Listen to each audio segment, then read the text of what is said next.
I present to you the giant mouse pointer in space.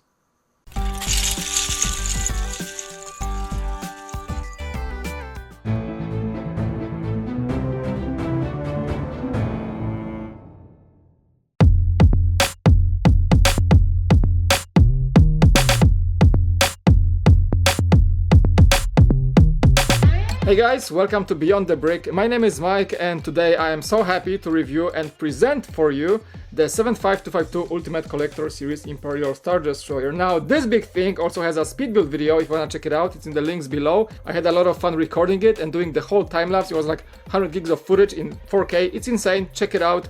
And also I'd like to thank the LEGO group for sending this awesome set to me for the review. You guys are awesome, thank you so much. And as always, if you enjoyed the content, you can always hit the subscribe button and the bell for notifications right below. Support the awesome channel of Beyond the Brick. And you can also check out my own channel called The Cool Factor, which is in the links below. And now, on to this big hunka chunk of review. Set number 75252, Imperial Star Destroyer, callsign Devastator, Vader's flagship, seen in Rogue One, in New Hope, and I think in a few other places if you look deeper into the Star Wars lore. This thing comes with a hefty price tag of $700. Many people notice that it's just $100 less than the UCS Millennium Falcon, coming at almost 3,000 pieces more for just $100 price difference. Many people were outraged by this, maybe saying that it's not really worth it. If you look at it from that perspective, you would say that it lies inside the weight of the thing. Like if you look at the price to weight ratio, then a pound of this thing pretty much translates to the same amount of pricing than a pound in Millennium Falcon. It has less pieces, but a lot of them are massive plates, massive chunks of plastic, massive technical elements that build up the frame of the ship. So this is where your price resides. So basically less pieces, more weight, and very comparable ratio that you had on the Falcon, and we have to take that into consideration. The box is the same type of box we got for the first time in the Falcon, the first cubical box in LEGO ever, and we have Tatooine in the background with Tantive 4 flying or trying to escape the Devastator during that famous chase. The set pretty much has no playable features, so there is only a very nice graphic on the background showcasing some detailing and what minifigures it comes with. And one thing to mention is that when opening the box, take a close look where the green markers of cut here are, because there are the red ones, which means do not cut here, you're gonna open the box the wrong way. We have 4 big boxes inside stacked with printed framework of the Star Destroyer, similarly to what we had on the Falcon, except this time around there are no quotes from the movies, which made the Falcon boxes a bit more personalized. The small flat box in the front of the big 4 ones is holding the manual, which is almost a 500-page hefty book, same format as the Falcon with binding in the middle to keep things easy to flip and just keep the pages in a nice fashion. The manual, as you would expect, is a collectible piece. It is very well printed on a very nice paper, similarly to that in the Falcon, and pretty much gives this luxurious feel. You have the pages of the lore behind the Star Destroyer, both the actual model of the ship used in the New Hope and also the design of the LEGO model that was kind of a challenging thing according to the interviews. There are some beautiful shots of the Devastator both from the movies, like this one chasing the Falcon, and also the LEGO model superimposed over the space over Tatooine, which is very nice. Now on to the minifigures, which for many are quite a disappointment in this set. First of all, we do not have Lord Vader. We should actually be expecting him to be in this set, which is not the case, and many people are quite bummed, including me. We only have the members of the crew from the Star Destroyer, the officer and the Imperial crew member. The crew member has printing on his arms, which makes him quite unique, but overall it's kind of a boring, normal, light bluish gray suit with just a officer cap on the top, and the officer has pretty much a print that was repeated a few times already, I think, and there is not much really exciting going on about this guy, maybe except for those black boots on the dual molded legs, but also the same cap as the first guy. The face expressions are single, with one having a headset and the other having none of it, but pretty much nothing we haven't seen before in an Imperial Star Wars set, which is a bummer for me, especially if I think about the 8 minifigures that were included in the UCS Millennium Falcon, containing both crews from the old and the new trilogy, which was a cool fan service. Here we really don't have such thing.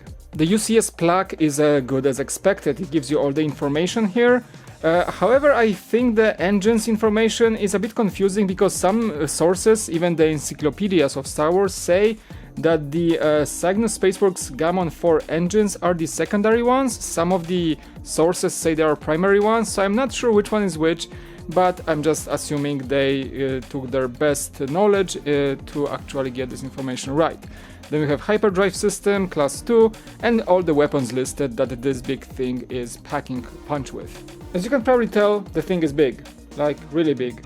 It is a direct remake of the 2002 set 10030 Imperial Star Destroyer, which is, funny enough, the first Star Destroyer to be ever made by LEGO, and they started the series with a lot of bang.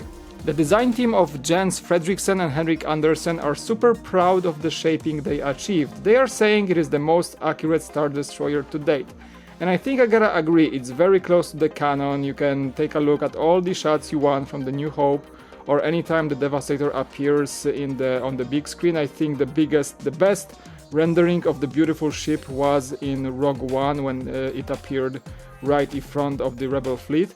And you can tell that they really went home with the shaping, especially those panels in the back when they incline a bit towards the main hull around the engine area, and also the curves that make up the plating alongside the side trenches, as I call them, of the gribbling on both sides of the ship, plus a little bit of the decline along the bridge, and just this pointy, intimidating trapezoid look of the whole thing.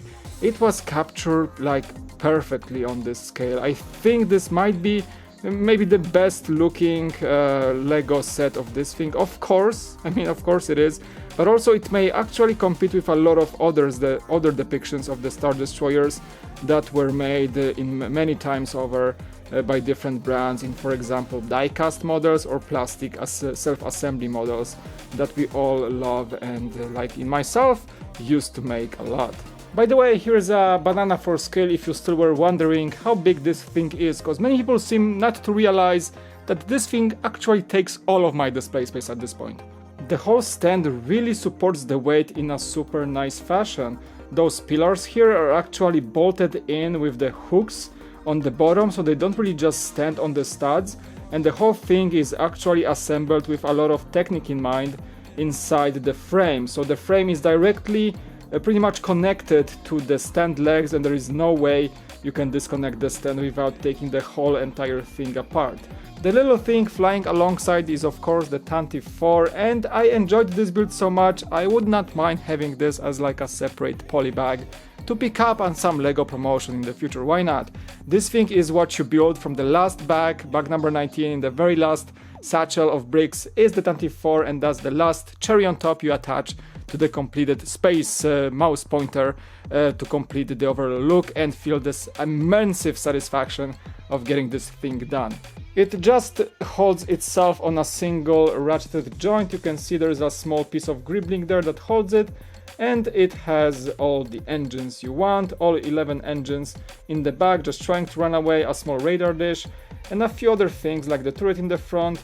Overall, it's a very decent build. As you can see, it's using one of those specialty bricks there inside with the T-shape to make the connections so much more smoother, and I think it looks overall better than the first one we had in 2002, which had a separate stand to it. Now it's more convenient to just have it connected to the thing, and also you can display it in the hangar if you wish, just next to that small TIE fighter.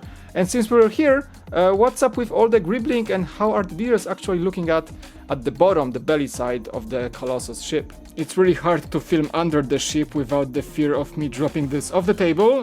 With my skills that could actually happen, but you can see it's fully complete below. Like, I think the first version was a bit different, it had less gribbling. There's not much happening here, but still there are details like this panel here, and there are other things that you can see below the ship. There's a reactor core in the back that I'm gonna show you in a second, but overall it feels very complete, and if even you look from the bottom, it does look quite good. Also, they included the details such as the secondary hangar bay, the smaller one, for launching smaller ships, so it's there too. Accuracy at its finest. Here's a closer look at the solar ionization reactor core that's below the ship, and I think that is a thing you would target if you were flying alongside the X-Wing and your Devastator target or any other Star Destroyer for that reason just lost their shields. I would go for the reactor for sure. Now onto the side gribbling. We have what I call the trenches. I don't know if you guys remember this game, but there was a game called X-Wing Alliance, and my favorite thing when I was encountering an Imperial fleet was to get on my X-Wing into those little trenches and fly along those plates of a Star Destroyer. I was feeling like I was flying for a Death Star with all the gribblings to my side and trying to make sure my X-Wing fits there and I do not hit anything. That was the biggest fun experience as a kid, flying through those things. And here you can see there's a lot of different things. They are using pretty much all the possible pieces. It's a bit dark in here, but you get the idea. They are using pretty much all the possible pieces to create a differentiated, somewhat industrial environment all over the side of the ship. Those are kind of symmetrical to each other with a few little differences, and I think there is a feature that goes along the entire ship. When you are building mirrored versions of the panels as you go through the build, you usually build the same thing with a little gribble here, a little gribble there, being different from each other, just to make sure you don't really feel like building the exact mirror of the ship. I really like the versatility here, and also the fact that they added an extra creative approach here of the turrets on the side, the quad side turrets that you don't really see on the actual Star Destroyer as you look at the movies, because fun fact, in the original of New Hope, this is the spot when they had this massive bar, massive beam that was holding the thing and moving it across the set for filming. So there was never a shot of this exact spot on the ship, so LEGO decided to put a really cool quad swivel turret here. There's the same one on the other side, and it actually adds this little extra kind of a play feature, kind of like a small little detail that is very, very eye candy, and I think that was the great choice to just hide this secret spot that filmmakers use to hold the thing and make shots with it. Ah, the engines. This is, I think, one of the most beautiful parts of the ship, next to the bridge, in my opinion. There is so much better than the original 2002 version. The first one had like a flat kind of finish, there was no real angle to it. Here you have like so many different angles that make up this ship. Look, you have those convergence, the convergence of lines here with the extra little detailing in form of those pieces here to just make this shape right here. Then you have another angle of those plates like interconnecting, not really connecting but like lining up with that angled pieces in such a cool fashion. Then you have extra deep approach here with extra corners to go like head this kind of like a socket for the big engines, the Gammon 4, if I'm correct. And then you have extra builds, extra assemblies for the for secondary engines right here. So there is a lot of happening here. There's a lot of shadows, a lot of depth in there. So it makes this beautiful, beautiful look, absolutely. The engines look so much more intimidating than in the original version and so much more accurate. Plus the gribbles, like, you know, those single 1x2 jumpers, adding extra like framework here, the convergence of the plates here, and how it all translates into the bridge area here with so many curves, so many shapes, so many angles done right. I think they really did pull off an awesome thing here. And if you look even at how it was assembled inside, how it all connects to the Technic frame, you would be even more amazed as you go through the build how they managed to make this thing super solid. So there is nothing really wobbly, there are almost no gaps whatsoever. You don't really see any of the inside colorful Technic frame here, which is a massive plus. Then the back of the bridge, I think this area here is the trash dump.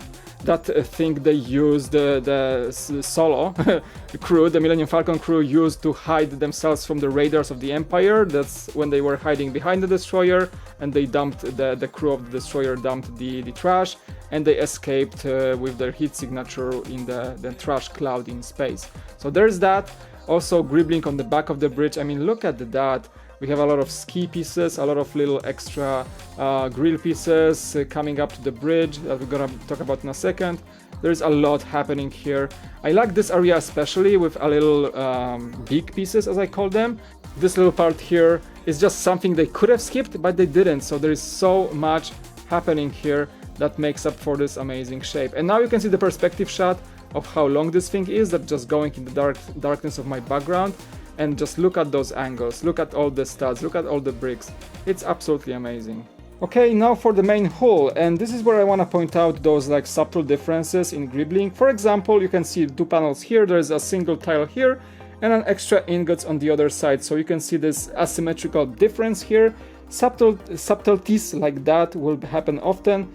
For example, this Nexonite shield here is not appearing on the other side of the ship, so there are things that make it a bit more asymmetrical for the likes of many. You basically build the panels in chunks, so there is not a single long panel that you see on the ship, except you build this part and the connection point is actually happening right on this tile, and there is an extra connection point with this little dome piece here right around the turret that holds those 2 things together. The panels are actually assembled using ball socket joint connections that make up for the replacement of the magnets from the original version, so there is nothing really wobbly, nothing really going anywhere, so there is no fear of the panels just dropping out of nowhere, because you really have to use some force to disconnect them and disassemble the ship back again.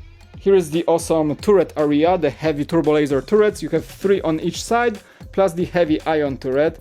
The assembly is simple. It actually sits on this new form of the rotating joint, so it's much better than the other rotary joints. It's much more smooth, much more satisfying to move. The turrets are simple but very nicely built with the fake 1x2 bricks with holes. Like, I call them fakes because they're like rounded up, and they actually work pretty well. For the play feature, you see they move very freely, and you can of course change the angle. So this feature alone is so much improvement over the old thing. As you notice, there is a bit of a gap in between the panels, but actually it doesn't shine through to the Technic base. There's a special gray bar in there to cover any colorful bricks that make up the structure from shining through. Going towards there, you have the 3 medium-sized turret, I think, assembly. That's the auxiliary secondary turret that help up with the defense of the ship. And there is the beginning of the crew compartments, the main structure of the ship, going towards the entire bridge area, which is also very well made, trying to cover this gap with like overlaying bricks and things like that. And it overall gives you this like massive impression of a lot of steel and concrete, or whatever they use, like the Dura steel in the Empire, to make up this whole thing, and it's very, very towering, the whole ship. To carry this whole thing around, you can actually disassemble those panels, those structural elements, to get into the handle, which is marked by the red tiles. And that's the spot that's super extra reinforced to make sure you can grab it with your single hand, and then maybe grab the ship from the belly, in the middle around the hangar area, and then carry it around from place to place without the fear of breaking it. Similar to what we had in the playable Star Destroyer sets, with the simple handle just going out of the ship, but now we have a massive, just Technic reinforced structure with a marked point where to grab it, so nothing really breaks. And this all leads us to the main bridge. I think the gribbling here is the best on the ship. There's so many things that are so cool about it, so many shapes, as I mentioned before. Little layers of different bridges, assembly areas, whatnot. There's so much thing going on here. I think again they used every single bit of element. There's even like a small frying pan here to make up this beautiful gribbling. Just look at how the plates overlay each other, how they interconnect, how they play to give you those extra cast of shadows, extra little corners here, extra little curves here. There is so much happening here, like for example this, like overlaying the back gribbling that is not really visible, but it's there. So attention to detail at its finest. I really love the way how they introduced all this. Like, look at that little engine here, the car engine, just like sifted into the frame there. So many little things do you discover as you build the ship. I was really enjoying this part. It's one of the lengthiest parts of the build, towards backs I think 17 and 18, but it's really satisfying once done, because you see all this coming together, and it feels that the creators of this beautiful set were really paying attention to what they're doing. And now the bridge looks amazing, very accurate. I keep saying a lot of amazing things in this review, but I really feel that the looks are certainly there. I mean, the bridge looks so accurate. Here's the thing, I really wanted this to be that kind of like interior introduced here. I wanted this to have like sort of a helicarrier Marvel thing going on, or Hogwarts Castle. So what if you just took this thing apart, just like poop away, and then there is like 2 levels of bridge sitting inside. Imagine having like a nanoscale Vader just looking through the viewfinder onto his magnificent ship. That would be so cool. I wish they could have done that. The structure inside the bridge is very well made. It's a Technic frame, but I thought when I was building it, there is a lot of space in there to include some tiny itsy bitsy rooms like the chambers in the Hogwarts castle, for example. Just a simple bridge area with Vader standing there looking out towards the space would be so much cool. But again, I may have been asking for too much at this point, and that probably would bump the price. But still, I think personally that there is a space to modify it if anybody wants to, and there's a good reason it should be there, in my personal opinion. But overall, the bridge looks great. The only thing I don't like is that it does have some gaps, some spaces, only because of the tension of the elements. So there is not really anything you can really do about it, because just the way the Lego bricks work. There's tiny bit of gaps here and there, but nothing that really throws you away and really makes you wonder if that's a bad build or not. It's not. It's very clever. It's using some droid arms inside to get those shapes right. Look at it's like a bit angled downward and like inward. So there's a lot of shaping that's been done here, and I think in many ways, as I was building it, I noticed that it's possibly the best solution for that particular element of the bridge. It all turned out to be pretty great. The bridge, of course, doesn't really connect to the whole structure. This thing only resides on top of the Technic frame, so it was built to the precision of just having those bricks slide in and look like they're part of the bridge, but they're actually 2 different elements, which is another extra clever approach that I found while building this set. You will just find a little small things that the designers did to make the shapes right, and in many ways they pulled off the best possible solution for the matter at hand in many ways. On the top of the bridge, of course, you have 2 shield generators, which X-Wing pilots usually go for, and the big X in the middle is the tractor beam targeting system that I think was not a standard equipment on normal Star Destroyers, but Devastator was state-of-the-art Vader's flagship at one point in time, so they made it upgraded so that it stands out amongst other destroyers in the fleet. Oh, and for sure I think this is the spot you can put a mini Falcon in there, just like in that movie. All in all, it all comes together very well. The build was challenging, but also very satisfying. You don't really feel that you're building a lot of gray bricks. You just like build it and do those massive panels and just await the final result. And you just put those pieces in, first the panels, then the pieces of the structure. The bridge actually comes first, then the piece of the structure. Just watch the speed build video to see what the exact order is. But it all comes together, and every single piece you add just gives you the satisfaction of the enormous, glorious thing you're building. And in that way, I am really fond of this ship. Alright, closing remarks, and that means back to the studio. If I had one thing to say about this set, it's definitely a looker. No matter how much we can discuss the pricing and if it's worth it or not, you can definitely tell it is a looker. This thing doesn't even fit my frame. This thing takes my whole table right now. I'm actually ordering an extra shelf just to keep it. But definitely all these things that have been said about this set, it's gonna be an eye-catcher whenever you try to display it. It's gonna be something to show off to your friends. If you can justify the price, that is a hard thing to pass for sure. It is also worth mentioning, as I was going through the comments of other people thinking about this set, it's good to say that the weight to price ratio is very similar to that we had on the UCS Falcon, meaning that basically for the kilo of these bricks you pay pretty much the same in the pricing as you would pay for a kilo of the Falcon. So considering the fact that it has a lot of big pieces and a lot of quite versatile Technic elements and quite complicated molds in there, giving up all the weight, it pretty much is justified if you don't really look at that price to piece ratio, which is kind of insane.